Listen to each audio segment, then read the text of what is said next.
Hello. Hi there. Welcome back to another one of our horror reviews. Yes, indeed. I'm Randy. And I'm Steve. And this is MaXXXine.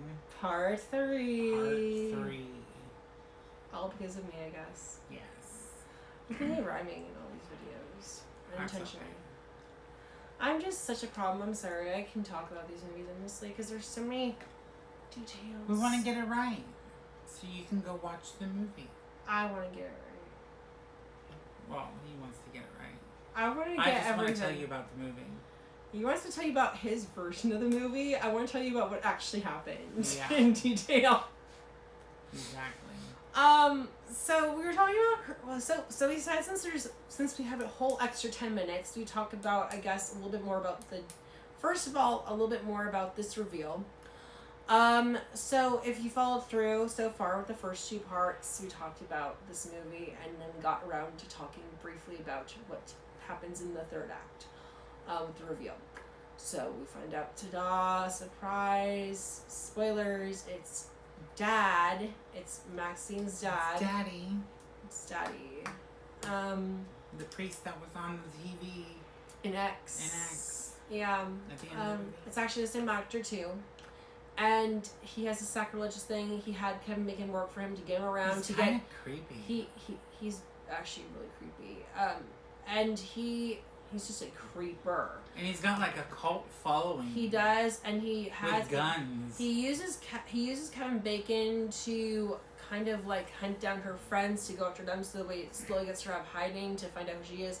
Sends creepy mass tapes to her of her past and of her adult film footage, and then takes video footage of her friends being tortured before he kills them, and then marks them with this thing that says that they will be doomed to hell or something, or I don't remember, some satanic panic stuff. We'll just say, I don't know.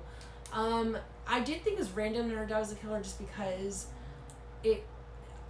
whereas half of the audience predicted it, sure, whatever. Yeah. I don't know if all of them did, and even if whether you did or didn't predict it, either way, it still felt weird because it didn't feel like it made sense. It did feel weird, and it didn't make sense. At the same time, it made you feel more empathy for her. I will say that, but it also made it like, huh? Most serial killers, especially when it's dealing with your past, is someone you know. And it is someone she knows. And everybody that she knows was dead from her past, except for her father. Unless someone didn't die properly. Unless someone didn't die properly, but that was obviously it Pearl's dead. It would have been hard to. Well, not even that, but like, what if her head got smashed? I mean, like one of your characters. I was thinking like maybe it would be one of Pearl and Howard's kids. Like maybe they had a kid, and it was never shown on film. And like, I figured it would be like that, like going after MaXXXine for what they did to Pearl and Howard. That'd be an interesting. But like, it didn't end up like that. It was her fucking father. I was wondering how it would relate to Pearl. I was wondering if somehow it would relate to Pearl and Howard. I never saw that in detail because I never thought they would actually have a kid. But yeah, that actually is a good theory. Well, I remember she said in Pearl that she tried having a kid, but it didn't work. Yes, it did, and she didn't want a kid because it would make her life bleak, miserable, and draining. Yeah. I mean, yeah.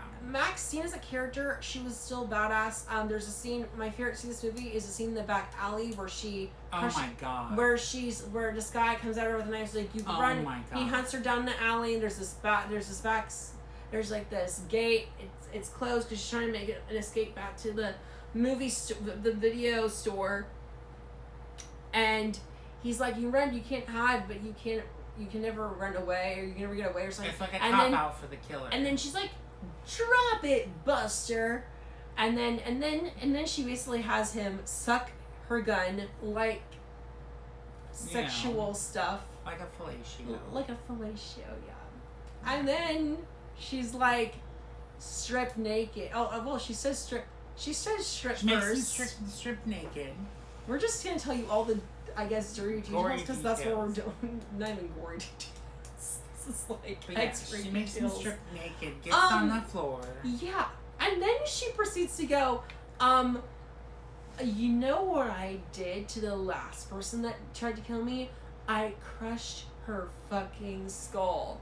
And then she steps on the part you do not want to be stepped on, and then ruins that. You know, his ruins what?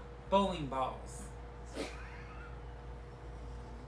She steps on his bowling balls, and the it's ruined. It's ruined. They crush. It's like he's no longer singing falsetto in the men's choir. Like, well. He's.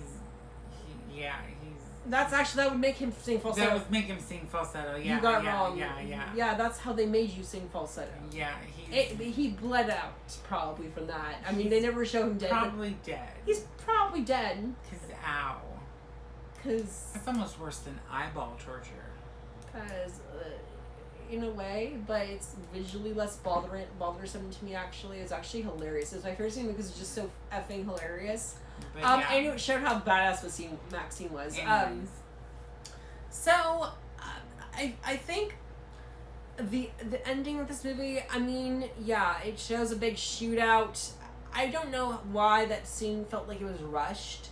There was a lot of scenes that felt like it was rushed. There's a lot of things in this movie that felt like there were so many ideas, and it wanted to get so much out in 3 movies that they wanted to cram a lot into this movie to make it feel like a final trilogy. It's kind of like this review. We had to cram all this into 3 parts. It was hard enough to cram Pearl into 2 parts.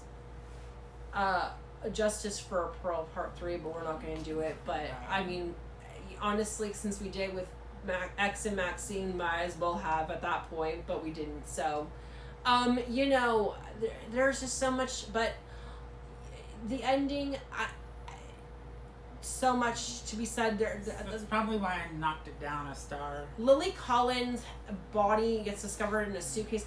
You know, oh yeah, her head falls out of the suitcase. Her body parts. I think her head and something else comes out of the suitcase, and then it goes on the stairs after her dad reveals himself, and there's this thing, and then somehow she gets the suitcase, and then it opens up. You know what I wanted more of? I wanted more MaXXXine fighting her dad at the end of the movie. Yeah, I wanted a good fight off. She was tied to a tree, and the cops show up and have a shootout, and then she gets cut loose, and then she takes out that one dude in the pool, I guess. Yeah, there's a lot of her running in this movie, too. Like, she runs a lot. She walks and runs a lot. Shows up to her father that's bleeding to death on the top of the hill, and is like, "I will not accept the life I do not deserve. Stay with me." The one thing too is, although she blows his fucking head off. She was a badass in this movie, but one thing I felt like this movie showed her running a lot in the backdrops of Los Angeles, like in the back sets of like the movie sets of Hollywood. Rather than showing more of the set and showing her actually fighting, they showed more of her running around from Kevin Bacon. Yeah. Which I wanted to see her taking him down more. There's a scene where she faces him in a restaurant, and it's like a ransom thing, and this movie... Yeah. So much to not be said, but anyhow... What's your final thoughts? Final thoughts, the music, also A+. We get some killer 80s music. I love that in all 3 movies. Great music, especially in X and MaXXXine. Some great 70s and 80s jams. I love Obsession, and I love some of the other songs they throw in here. Great jams. I liked the clever title card of the license plate being the title card of MaXXXine. And then I just liked how this movie had some inspiration and actually made me feel emotions actually towards the end. I'm not going to lie. But the other ones didn't really make me feel, even though this is my favorite in the trilogy. It made me feel, and I saw the ending of this movie as a double entendre. I saw it as, you know, the idea that like Elizabeth Jackie says, you know, stardom will never last, and you know, it shows a close up of her. She's like, I don't want my career to ever end, and it shows her head, the severed head from the movie The Puritan, to like decapitated because she's still alive. And it's like looking up, and it makes you think, is she going to make it and go forward? And it pans up to like a shooting star. But does it mean that she's going, that stardom's going to be the death of her? Does it mean that her career is going to end short? Does it mean she's going to continue to become a bigger star? What does that mean for her? And I mean, but I really liked this movie. It wasn't what I wanted from a MaXXXine trilogy ending, but I still loved it. 4.5 stars. Did you? I thought you gave it 4. But that's it. I gave it 4.5 too. Thanks, likes, and follow for more. Nice. Thanks, like.